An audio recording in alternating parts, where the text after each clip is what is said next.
भगवान श्री कृष्ण को नमस्कार करते हुए आप सभी का अनंत एकेडमी ऑफ मैथमेटिक्स में स्वागत है। देखिए, मैं योगेश्वर आज आपको एक बड़ी इंटरेस्टिंग बात बताने जा रहा हूँ, जिसमें कुछ गणित के भी टॉपिक हैं, कुछ ब्रह्म विद्या के भी टॉपिक है और उनका कनेक्शन भी है। हमने देखिए इनवर्स ट्रिग्नोमेट्री फंक्शन पढ़ा है, इनवर्स फंक्शन पढ़े हैं। तो अब हमारे पास ये इनवर्स फंक्शन और इनवर्स ट्रिग्नोमेट्री और इनको लेकर के अगर मैं ब्रह्म विद्या की बात करूँ तो ये क्या कनेक्शन है, ये बड़ा इंटरेस्टिंग होने वाला है। ध्यान से आप पूरी बात को सुने। देखिए, पहले तो हम फंक्शन की बात करते हैं। फंक्शन के अंदर मान लो y इज इक्वल टू में एफ एक्स है, तो y हमारे पास रेंज का काम करता है, x जो है हमारे पास डोमेन का काम करता है। यानी कि डोमेन जो हम पुट कर सकते हैं, रेंज यानी कि जो उसका रिजल्ट निकल करके आता है, और इस पूरी प्रोसेस x से फंक्शन के अंदर डालते हैं। फंक्शन डालने के बाद हमारे पास आउटपुट y आती है, तो उसको हम फंक्शनिंग बोलते हैं। ठीक है। सेम वे में अगर हमें उसका इन्वर्स फंक्शन निकालना है तो हम बिल्कुल उसका उल्टा करते हैं कि भाई हम x की वैल्यू y के टर्म में निकालते हैं, फिर y की वैल्यू x के टर्म में। तो ये सारा कनेक्शन चलता रहता है डोमेन रेंज से रिलेटेड। इसी तरह से आपके पास कोई मान लो आपके पास फंक्शन है साइन x का, फिर हम उससे x की वैल्यू निकालेंगे तो वो साइन इनवर्स कुछ ना कुछ बन जाएगा। तो वहां पर भी डोमेन रेंज इस तरह से चलता है।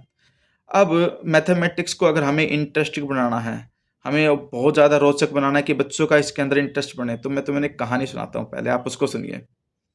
देखिए, महाभारत के युद्ध के अंदर एक ऐसा योद्धा था जिसके पास नारायणास्त्र था। नारायणास्त्र एक ऐसा अस्त्र था जिसकी काट स्वयं भगवान नारायण के अलावा किसी के पास वहां उस युद्ध के मैदान में नहीं थी। तो वो योद्धा उस अस्त्र को जब चलाता है अर्जुन के ऊपर, तो अर्जुन घबरा जाता है।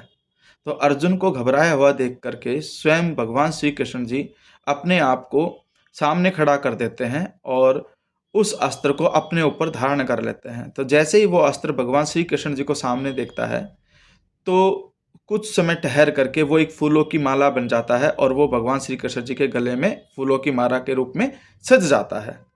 अब यहाँ पर ना एक अजीब सी बात है यार, ऐसे कैसे एक अस्त्र एक फूलों की माला बन जाता है? तो अब चमत्कार सा लगता है। लेकिन अगर हम इसको थोड़ा सा इनवर्स फंक्शन के हिसाब से सोचे तो आपको सारी चीज़ें क्लियर हो जाएंगी। देखिए, हम देखते हैं कि मान लो आपके पास एक लकड़ी की मेज है। लकड़ी की मेज को हम एक रेंज के तौर पे लेते हैं कि भाई हमारे पास वो फाइनल आउटपुट है लकड़ी की मेज। अब इसको बिल्कुल रिवर्स वे में इसको देखिए। लकड़ी की मेज मेज बनने से पहले क्या थी? लकड़ियों के टुकड़े थे जिनको जोड़ा गया। फिर वो लकड़ियों के टुकड़े का थोड़ा और बैक लेके चलेंगे, वो कहाँ से आए? एक पेड़ से आए। एक पेड़ कहाँ से आया? बीज से आया। एक बीज कहाँ से आया? प्रकृति से आया। प्रकृति को धारण कौन करता है? खुद स्वयं परमात्मा, जिसे हम सब एक कहते हैं ना कि कोई उसे परमात्मा कहता है, कोई उसे पुरुष कहता है। इस तरह से हम ये पूरे प्रोसेस को देखते हैं। हम इस धरती के ऊपर किसी भी चीज को देखते हैं तो हम पाते हैं कि इस प्रकृति की ही चीजों से मिलकर के नई चीज का निर्माण होता है। और हम उसके लय और विलय पूरे को उसको देखें तो हमें कोई भी नई चीज नहीं मिलती। जैसे कि मान लो हम एक प्रोसेस और लेते हैं। पृथ्वी आकाश में है, आकाश प्रकृति में है, प्रकृति फिर वही। तो यानी कि कुल मिलाकर के जो आकाश में है वही पृथ्वी में है, और जो पृथ्वी में है वही हम यहाँ पे सब कुछ देख रहे हैं। तो इन्हीं सब चीज़ों से निर्माण हुआ। अगर हम बहुत मजबूत से मजबूत धातु को भी देखें तो वो हमें कहाँ से मिलती है? पृथ्वी से मिलती है। पृथ्वी क्या है? पृथ्वी में हम कहीं देखते हैं कि कहीं कहीं पे वो बहुत कोमल मिट्टी के रूप में, तो कहीं पर वो चट्टानों के रूप में है। यानी कि मजबूत से मजबूत भी पृथ्वी है और कोमल से कोमल भी पृथ्वी है। और अगर हम इसके कालांतर में जाएं, इसकी थ्योरी को पढ़ें, तो हम पाएंगे कि पहले जितने भी ग्रह थे वो सब गैस के गोले थे। फिर बाद में वो सघन होते गए और आकाशीय पिंड मजबूत होते के साथ साथ धीरे धीरे समय के साथ वो क्या बनते गए? ग्रह बनते चले गए। तो यही हमारे पास साइंस की थ्योरी है। तो इस पूरे प्रकरण में हम देखते हैं कि जो कुछ भी परमात्मा है वही सब कुछ है, वही हर चीज बनता है। अब मैं तुम्हें एक समय का दिखाता हूं। देखिए, वैसे हमारे हिसाब से 1 घंटा वो पूरा समय लेता है, लेकिन घड़ी जो टाइम दिखाती है आपको, देखिए ये है आपके पास टाइम। ये हालांकि इसमें आपको शायद उल्टा दिखाई देगा टाइम, लेकिन जैसे ही हम इसकी सुइयों को घुमाते हैं तो बहुत तेजी के साथ हम टाइम को बदल सकते हैं, क्योंकि समय पे हमारा अधिकार नहीं है लेकिन इसकी सुइयों पे हमारा अधिकार है। हम इसको जहां ले जा करके सेट करेंगे, तो अगर हम हमें मान लो 4 घंटे का गैप देना है तो हम तुरंत सुइयों को घुमा करके 4 घंटे का गैप दे सकते हैं, क्योंकि घड़ी का कंट्रोल हमारे हाथ में है। तो सही चीज़ के लिए परमात्मा के पास काल का जो पूरा कंट्रोल है, वो चाहे तो अपने हिसाब से गति को बहुत काल की गति को बहुत तीव्रता के साथ बढ़ा सकते हैं। तो जब वो इस गति को बढ़ाते या घटाते तो उसके हिसाब से ही चीज़ों का निर्माण द्रुत गति से या कम गति से हो पाता है। ठीक है? या फिर उन्होंने जो अपने नियम छोड़ रखे हैं प्रकृति के अंदर, उन नियमों के हिसाब से सारी चीज़ें अपने तय समय पर होती हैं। लेकिन जब वो स्वयं कुछ करना चाहें, क्योंकि काल की गति उनके हाथ में है।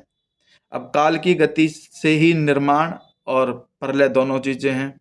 तो यहाँ पर जो अस्त्र था, अस्त्र ही फूलों की माला बनता है, तो इसका मतलब प्रकृति के ही अंदर के तत्वों का यूज़ करके वो अस्त्र बना, प्रकृति से ही फूल बनते हैं। तो जिसके पास ब्रह्म विद्या है वो कुछ भी कर सकता है।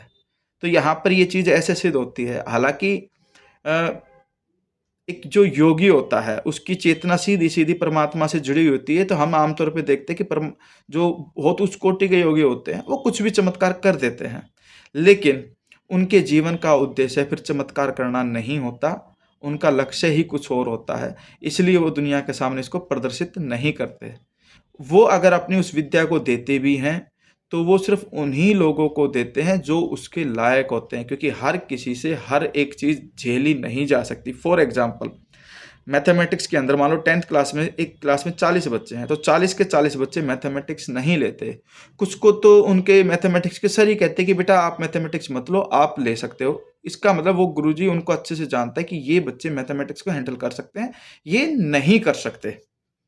तो यही चीज़ यहाँ पर है। तो वो योगी भी क्या करते हैं, वो देखते हैं कि कौन ब्रह्म विद्या को अपने अंदर जागृत कर सकता है और कौन नहीं कर सकता। जो अपने आप को उस चीज़ के लिए तैयार कर लेता है, वो कुछ भी कर सकता है, और जो तैयार नहीं कर पाता, तो वो समय के साथ अभी अपने आप को तैयार कर रहा होता है अलग-अलग संसाधनों के माध्यम से, ठीक है? तो यहाँ पर जो मेन चीज़ अब आई वो यही है कि इनवर्स फ़ंक्शन का अगर हम यूज़ देखें, हर चीज़ के निर्माण और उसके प्रलय की प्रक्रिया को देखें, तो सब कुछ प्रकृति से आया है, प्रकृति परमात्मा से आई है। तो इस नियम से हमारे पास ये चीज़ सिद्ध होती है कि जो कुछ है वो परमात्मा ही है। एक परमात्मा ही अनंत रूपों में अपने आप को निर्मित करता है और एक परमात्मा ही अपने आप को फिर विलीन करता है, और कोई दूसरा तत्व इस संसार में है ही नहीं। तो यही आपका सांख्य योग है, क्योंकि योग की 2 ही विद्याएँ होती हैं, एक सांख्य योग और दूसरा आपका जो योग है जिसमें अलग चीज़ें आ जाती हैं, कर्म योग, ठीक है? ज्ञान योग, बुद्धि योग, भक्ति योग, ये चीज़ें हैं। यही 2 मार्ग हैं परमात्मा को समझने के।